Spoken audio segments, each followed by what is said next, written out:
What is the maximum number of planets that could orbit the Sun?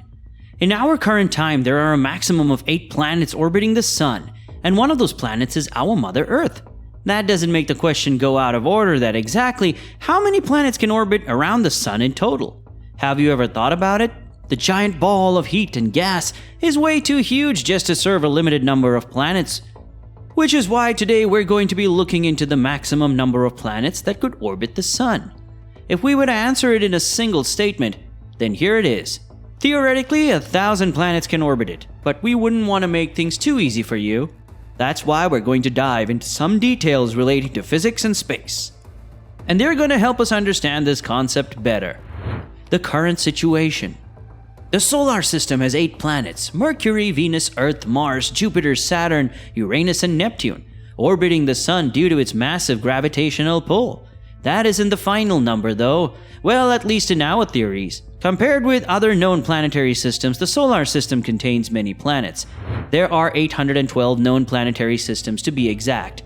With 3 or more confirmed planets, there is only one other system present that has planets equal to the number of planets in the solar system, and that is the Kepler-90 system. Now there's a pretty good chance that many of these systems have small planets in their systems, which we cannot detect at the moment because we do not have the right technology on our hands. 8 exoplanets are highlighted, which might be near the upper limit of how large a planetary system can naturally grow. To work out the absolute maximum capacity of planets that can orbit the Sun, we need to move into studies of theory and ignore the natural factors that might impact the number of planets that might form. We're going to need to design our solar system from scratch to carry this out. Buckle up because this is going to be exciting. Creating a brand new solar system. When creating a brand new solar system, there are many things that you need to keep in mind. These include the size of the stars, involved planet size, type of planets, number of moons that are orbiting each planet, location or large asteroids and comets, the planets and their direction of orbit, and the amount of material left over from the formation of the Sun to create planets. These factors and millions of years of collisions between planets and comets give us the solar system. But reminded that all of this has to happen simultaneously, with everything needing to happen at its given time.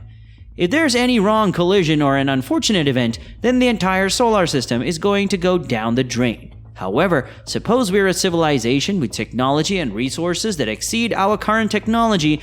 In that case, it might be possible to work our way around these matters and design a solar system packed with the maximum number of planets.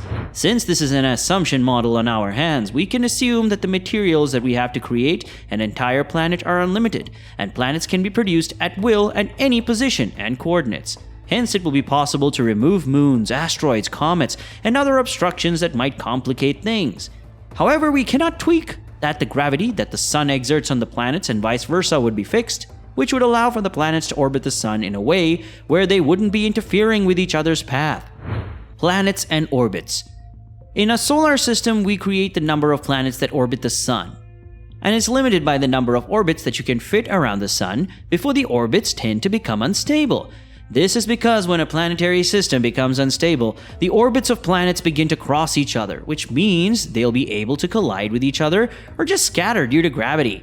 The minimum safe distance between orbits of different planets in a stable system is dependent on each planet's size, or Hill radius. The Hill radius is the distance between the planet and the edge of its sphere of influence.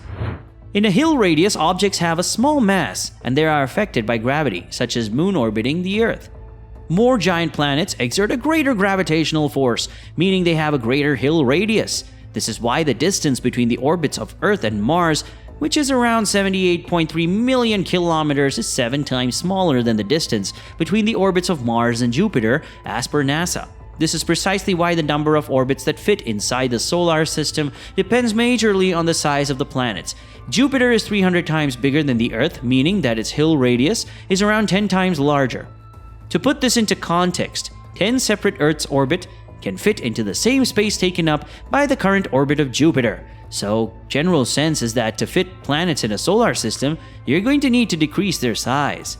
Take, for example, the size of a bag containing balls.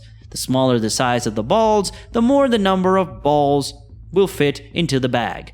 Now switch the balls with the planets and the bag with the solar system. This is how all of this works. Directions. Speaking of the directions of the planets in our accurate solar system, the key is to maximize the number of orbits that can fit into an engineered system. Each planet orbits in the same direction around the Sun in our solar system. This is mainly because the planets form a large cloud of dust that rotates in the same direction around the Sun. As for our hypothetical solar system, it would be possible to have planets orbit the Sun in the opposite direction.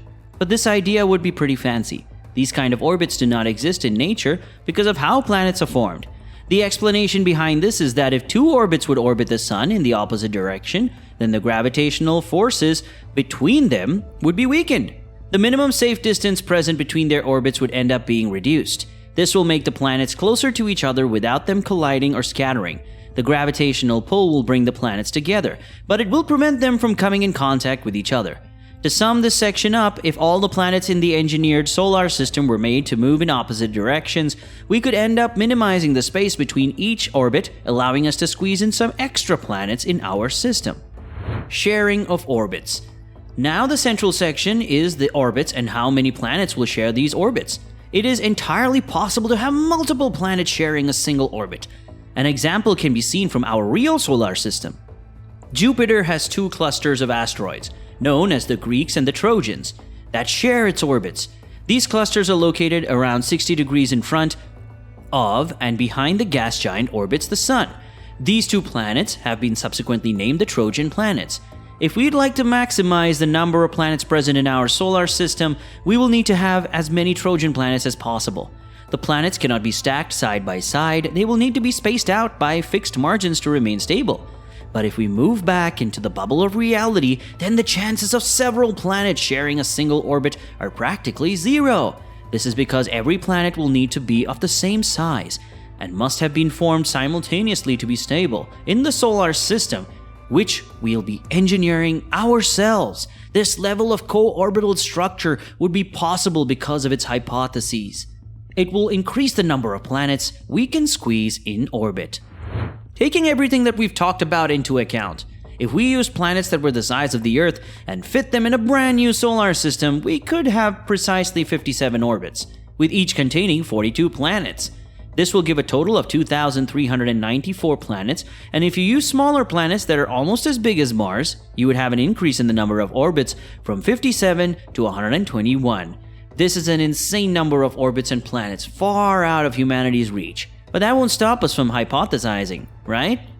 Anyway, that's all we had in this video. Make sure to subscribe to the channel and make sure that you don't miss any of the other videos from us. Thank you so much for watching.